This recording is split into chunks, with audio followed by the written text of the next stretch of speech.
Hindi ako makapaniwala na sobrang sarap ng aking na-discover ngayon na panghimagas dahil hindi mo na kailangan ng oven para makapag-bake. Kahit si baby ay gusto na rin ubusin, let's bake! 1 cup all-purpose flour, 1/2 tablespoon baking powder, 2 sachet ng Milo. Tapos salain ito para maging fine. Haluin ang dry ingredients. Maglagay ng 2 itlog, medium size.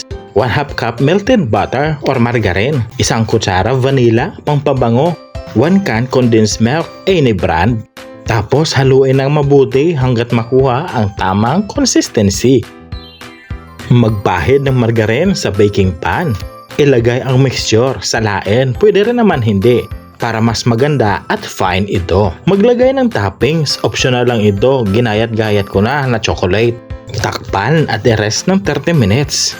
Maglagay ng maraming rock salt imbis na tubig sa steamer.